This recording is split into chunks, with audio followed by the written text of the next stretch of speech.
Hello दोस्तों, history with Anand sir मेरे इस यूट्यूब चैनल पर आप लोगों का स्वागत है। छठी जेपीएससी की प्रक्रिया पूरी हो चुकी है और निकट भविष्य में 7th जेपीएससी का एडवर्टीजमेंट आना है और पीटी की परीक्षा जो है सो होनी है।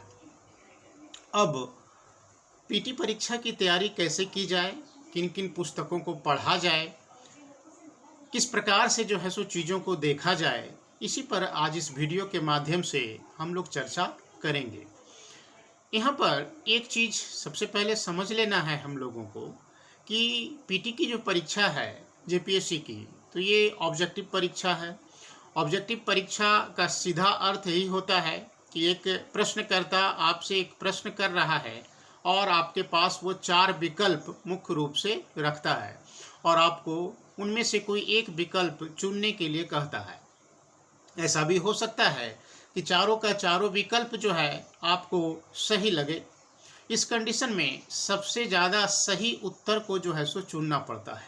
ये देखना पड़ता है कि प्रश्न के सबसे निकट कौन सा जो है सो उत्तर है। मतलब कि ऑब्जेक्टिव परीक्षा में ऑब्जेक्टिव क्वेश्चंस को जब हम लोग पढ़ते हैं तो ये देखने का प्रयास जो है सो करते हैं कि प्रश्न की आत्मा कहाँ पर है। प्रश्न की आत्मा को ढूंढने का प्रयास करते हैं और फिर चारों विकल्पों में से एक विकल्प का जो है सो चयन करते हैं। पीटी की जो परीक्षा होती है तो पीटी की परीक्षा में जो प्रश्न पूछे जाते हैं तो प्रश्न का नेचर किस प्रकार का होता है, इसको भी थोड़ा सा हम लोगों को समझ लेना चाहिए। हम लोग यही देखते हैं कि पीटी परीक्षा में जो प्रश्न पूछे जाते हैं तो 50% प्रश्न करीब करीब ऐसे होते हैं जिनको बोलचाल की भाषा में हम लोग कहते हैं कि प्रश्न आसान था, जानते थे, बना दिए। मतलब कि लगभग 50% क्वेश्चंस हम लोग जानते हैं, हम लोग बना देते हैं उसको, क्योंकि कहीं ना कहीं किसी न किसी स्तर पर जो है सो वो क्वेश्चन हम लोगों का पढ़ा हुआ होता है ना। अब करीब करीब 25% क्वेश्चंस ऐसे होते हैं जिसको बोलचाल की भाषा में हम लोग कहते हैं कि प्रश्न कठिन था, नहीं जानते थे, पता नहीं कहाँ से पूछ दिया, कहीं भी नहीं देखे थे अभी तक। इस प्रकार का जो है सो हम लोग कमेंट करते हैं 25% क्वेश्चंस के मामले में लगभग। अब बच गया जो 25% क्वेश्चंस, तो 25% जो बचा हुआ क्वेश्चंस है वो कुछ इस प्रकार का होता है कि किसी एक विकल्प तक पहुँचने में हम लोगों को कठिनाई होता है। मतलब कि कभी लगता है कि इसका आंसर बी होगा तो कभी लगता है कि सी होगा। मतलब कि 25% क्वेश्चंस में हम लोग डोलड्रम में फंस जाते हैं, कभी ए कभी ओ के चक्कर में फंस जाते हैं। सीधे सीधे जो है सो आंसर तक हम लोग नहीं पहुंच पाते हैं। ठीक है, यहाँ ध्यान रखिएगा कि जो प्रश्न आसान है वो सबके लिए आसान है, जो प्रश्न कठिन है वो करीब करीब 95% विद्यार्थियों के लिए कठिन है, और जो बच गया जो 25% जिसमें हम लोगों को कन्फ्यूजन होता है, सीधे सीधे प्रश्न के उत्तर तक नहीं पहुंच पाते, यही वो भाग है जो आपका स्थान मेरिट में रखता है या आपको मेरिट से बाहर कर देता है। मतलब कि पीटी परीक्षा में 25% जो प्रश्न होते हैं वो बड़े निर्णायक होते हैं और उन्हीं 25% प्रश्नों में आप कितना सही करते हैं इसी पर निर्भर करता है कि आप सफल होंगे या नहीं। मतलब पीटी परीक्षा आप पास करेंगे या नहीं। ठीक है, अब क्या है कि जेपीएससी परीक्षा जो कमिंग सेम में होने वाला है तो 2 पेपर है, हम लोग सब जानते हैं। पेपर 1 सामान्य अध्ययन से संबंधित है और पेपर 2 जो है झारखंड पर आधारित पेपर है ना। सिलेबस आप लोग सबके पास होगा, है ना। सिलेबस बहुत अच्छे ढंग से जो है सो बांट दिया गया है कि किस खंड से कितना प्रश्न रहेगा, है ना। ये सारा डिटेल्स जो है सो सिलेबस में आप देख सकते हैं। अब सवाल ये है कि किन किन पुस्तकों को आधार बनाया जाए। तो अभी तो हम लोगों के पास एग्ज़ाम का डेट नहीं है। अभी ये मान करके चला जाए कि हम लोगों के पास जो है सो समय पर्याप्त है, इतना भी ज़्यादा नहीं कि करीब 1 साल के बाद एग्ज़ाम होगा, ऐसा भी नहीं समझना है। ये मान के चलना है कि 5 से 6 महीने का जो है सो समय हम लोगों के पास है ना। हमको लगता है कि सितंबर अक्टूबर से पहले जो है सो नहीं होना चाहिए। अब ये डिपेंड करेगा आने वाले समय में किस प्रकार की परिस्थितियां बनती हैं उस पर निर्भर करेगा कि एग्ज़ाम कब होगा। लेकिन ये तो क्लियर है कि एग्ज़ाम पीटी का इसी वर्ष जो है सो होना है। अब सबसे पहले हम लोग बात करते हैं पेपर 1 जो सामान्य अध्ययन से संबंधित है। अगर आप पेपर 1 के सिलेबस को देखे होंगे तो आप देखे होंगे कि 100 प्रश्न जो पूछे जाएंगे, 200 मार्क्स का जो होगा फर्स्ट पेपर, तो उसको 8 भागों में जो है सो बांटा गया है ना।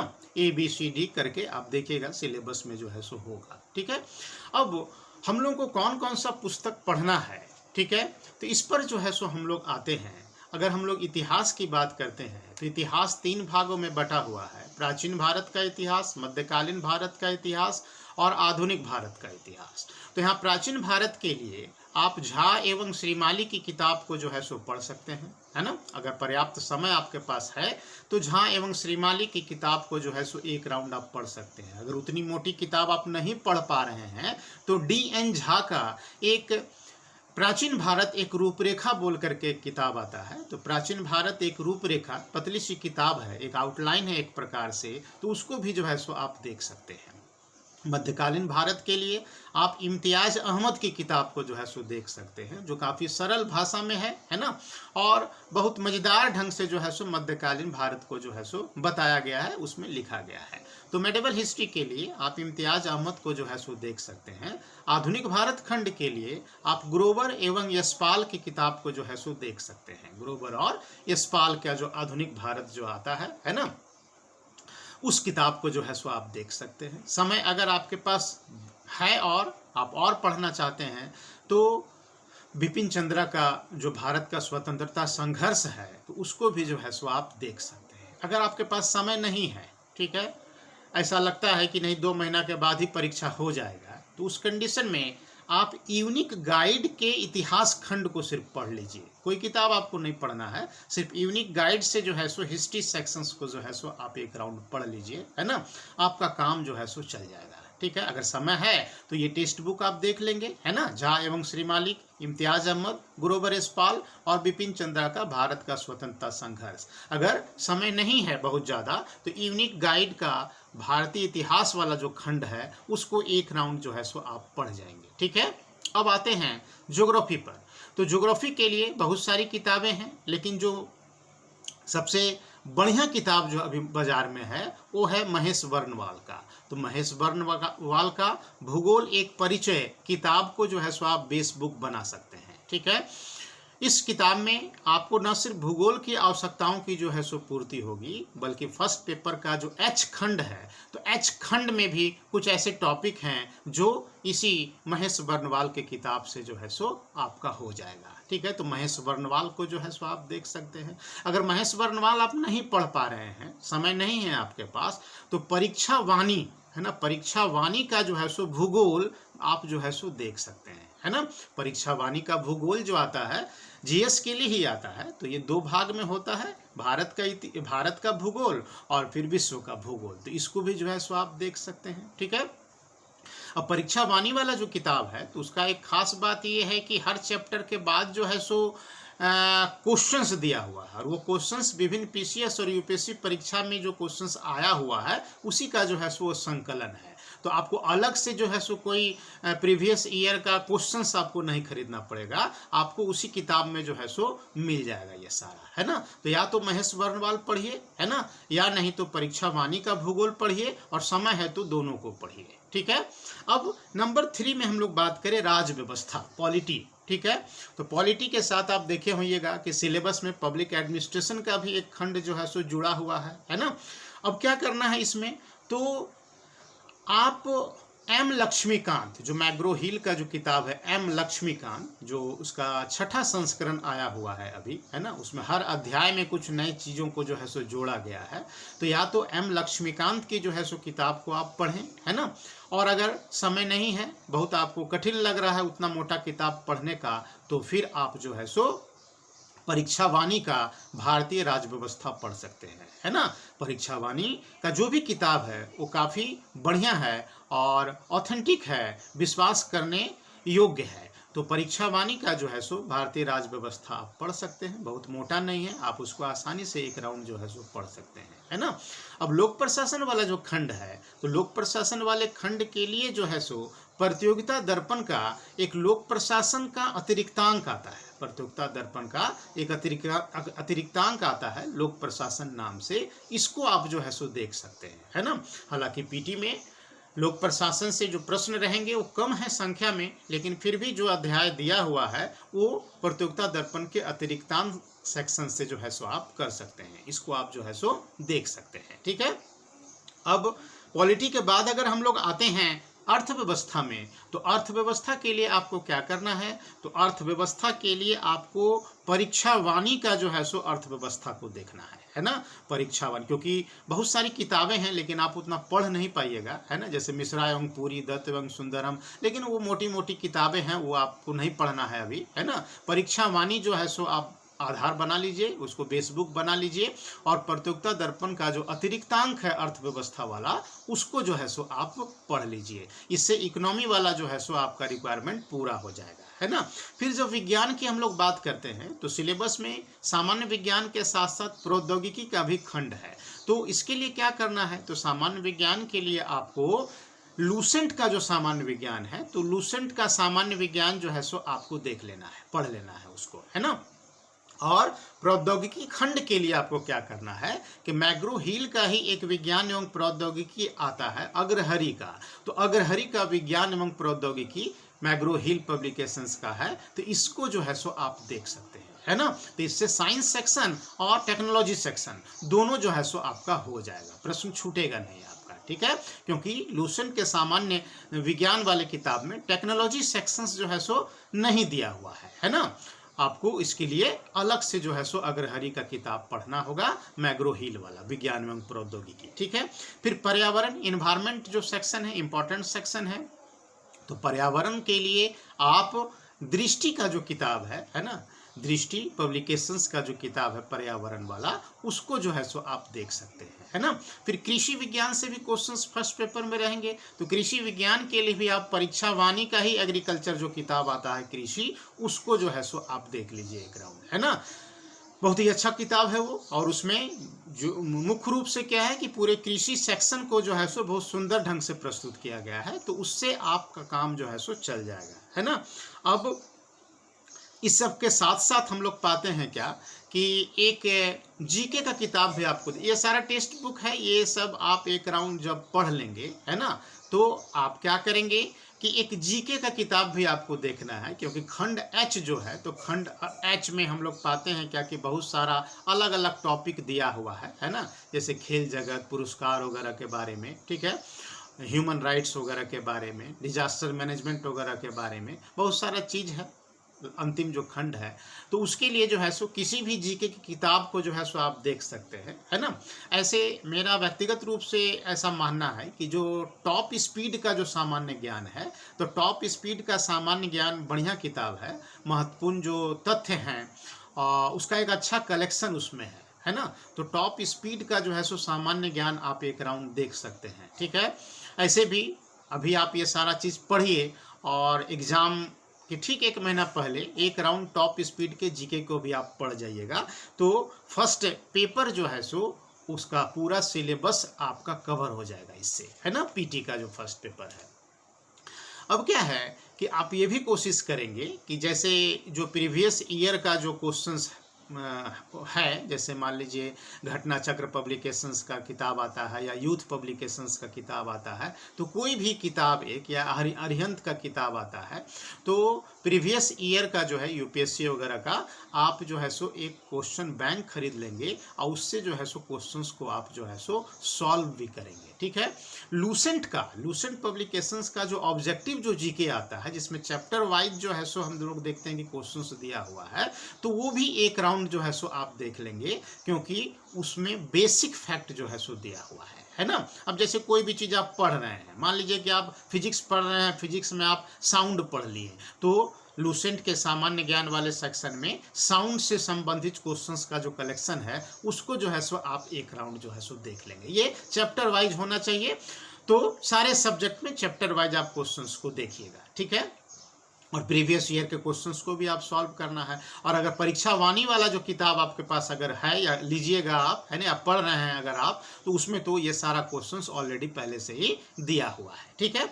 अब पीटी में हम लोग सेकंड पेपर जो देखते हैं पूरी तरह से जो है सो झारखंड का है प्रश्न पत्र, और इसमें बहुत सारी चीज़ों के बारे में हम लोगों को पढ़ना है और खंडवार उसको जो है सो बांटा गया है अंक के साथ, है ना। अब इसके लिए क्या करेंगे हम लोग, ठीक है, यहाँ ये भी हम लोगों को ध्यान में रखना है कि जो फर्स्ट पेपर जो है 100 क्वेश्चंस और सेकंड पेपर जो 100 क्वेश्चंस है, तो फर्स्ट पेपर में भी 10 क्वेश्चंस झारखंड का ही है, मतलब कि 200 क्वेश्चंस में 110 क्वेश्चंस आपको सिर्फ झारखंड ही देगा, है ना। मतलब कि झारखंड पर आपको जो है सो विशेष रूप से फोकस करना है। क्या करना है, किन किन किताबों को देखना है, तो बहुत सारी किताबें बाजार में उपलब्ध है, तो 2-3 किताब को जो है सो आपको देखना है ना। एक तो लूसेंट जो किताब है, तो लूसेंट के किताब में जो है सो इतिहास खंड बड़ा अच्छा दिया हुआ है, तो लूसेंट के झारखंड वाला जो किताब है तो उससे इतिहास खंड जो है सो एक बार आप देखिए। उड़ान पब्लिकेशंस है ना, उड़ान पब्लिकेशंस का जो किताब है दोनों, है ना, सब्जेक्टिव ऑब्जेक्टिव दोनों, इन दोनों को भी जो है सो आप पढ़िए। और फिर मनीष रंजन का जो किताब है ये तो आपको जरूर पढ़ना चाहिए, क्योंकि CNT SPT एक्ट वगैरह बहुत विस्तार में जो है सो अच्छे ढंग से जो है सो इस पुस्तक में दिया हुआ है ना। तो और भी बहुत सारा चीज़ है, लेटेस्ट इन्फॉर्मेशन जो है सो आपको इस किताब में मिल जाता है। और अगर 6th JPSC PT को अगर हम लोग देखें तो पिछला जो PT हुआ था तो बहुत सारा प्रश्न जो है वो मनीष रंजन की किताब से जो है सो पूछा गया था, है ना। किताब से ना कहिए, मतलब कि जो क्वेश्चंस पूछा गया था वो मनीष रंजन में जो है सो हम लोगों को किताब में मिल गया था। तो मनीष रंजन को तो आपको निश्चित रूप से पढ़ना है ना, लूसेंट पढ़ना है और उड़ान पब्लिकेशंस की जो है सो किताब को जो है सो आपको पढ़ना है अकॉर्डिंग टू सिलेबस। सिलेबस को एक तरफ रखिए, किताब को एक तरफ रखिए और उस अनुरूप जो है सो आप अपना तैयारी कीजिए, ठीक है। फिर जो भी क्वेश्चंस हैं, जैसे अभी तक का जो प्रश्न पूछा गया है झारखंड में भी, चाहे वो JSSC का परीक्षा हो या JPSC का परीक्षा हो, तो इसके क्वेश्चंस बैंक को भी जो है सो आप देख सकते हैं, क्योंकि झारखंड से रिलेटेड जो भी क्वेश्चन पूछे गए हैं, है ना, झारखंड में जितने भी एग्जाम हुए हैं अब तक, तो एक बार जो है सो वो सारा प्रश्न आपके नज़र से गुजरना चाहिए। तो झारखंड वाला क्वेश्चंस बैंक भी आपको, झारखंड में जो विभिन्न परीक्षाओं जो हुई हैं उसका क्वेश्चंस बैंक भी एक बार आपको देखना चाहिए, ठीक है। इस प्रकार पूरी समग्रता में आपको जो है सो PT परीक्षा की तैयारी करनी है। यहाँ पर यह भी ध्यान रखना है आप लोगों को कि PT में जो आप किताबों को जो पढ़ रहे हैं, ठीक है, तो वो सिर्फ PT के लिए नहीं बल्कि मुख्य परीक्षा का भी जो है सो एक बड़ा भाग उससे आपका जो है सो तैयार हो रहा है ना। तो मेंस को भी ध्यान में रखते हुए आपको जो है सो काम करना है। और टेक्स्ट बुक को, ये किताबें जो हैं, इन किताबों को पढ़ना आपके लिए सिर्फ PT के लिए ही जरूरी नहीं है बल्कि मुख्य परीक्षा के लिए भी जरूरी है, क्योंकि मेंस में आपको बहुत ज़्यादा पढ़ने का समय नहीं मिलेगा। वहाँ पर तो पूरी तरह से जो है सो आपको एक प्रकार से सेलेक्टिव होकर के जो है सो पढ़ना होगा, है ना। अब ऑब्जेक्टिव क्वेश्चंस भी है मुख्य परीक्षा में, ठीक है, 160 अंक जो है सो हम लोगों को प्राप्त हो रहे हैं ऑब्जेक्टिव क्वेश्चन से। तो PT में अगर आपका बृहद तैयारी होगा, ठीक है, तो निश्चित रूप से उसका लाभ आपको मुख्य परीक्षा में भी मिलेगा। तो इन सारी चीज़ों को ध्यान में रख करके जो है सो आप काम कीजिए, है ना। और अगर अतिरिक्त कुछ समय मिल जाए आपको, ठीक है, तो क्राउन पब्लिकेशंस का, है ना, गया पांडे वाला जो कल्चर वाला जो किताब है, झारखंड की संस्कृति वाला जो किताब है क्राउन का, गया पांडे राइटर हैं इनके, ये किताब आप देख लीजिएगा एक बार, ठीक है। इसमें झारखंड की संस्कृति, यहाँ का जो समाज है, यहाँ की जो संस्कृति है, ठीक है, तो इस पर बहुत अच्छे ढंग से जो है सो दिया हुआ है। तो इस किताब को अगर समय मिले तो अतिरिक्त रूप से जो है सो आप इसको देख सकते हैं, ठीक है। इतना कुछ जो है सो आपको करना है PT के लिए, ठीक है। इससे परे जा करके कुछ नहीं सोचना है, इसी को जो है सो पूरी तरह से समर्पित भाव से आपको जो है सो पढ़ना है। और ये इस लक्ष्य के साथ पढ़ना है कि अगला जो JPSC होगा वो आपका अंतिम परीक्षा होगा, मतलब उसके बाद आपको परीक्षा देने की आवश्यकता कम से कम PCS लेवल पर तो नहीं होनी चाहिए, ठीक है। ये लक्ष्य मान करके जो है सो आप तैयारी कीजिए, ठीक है। धन्यवाद।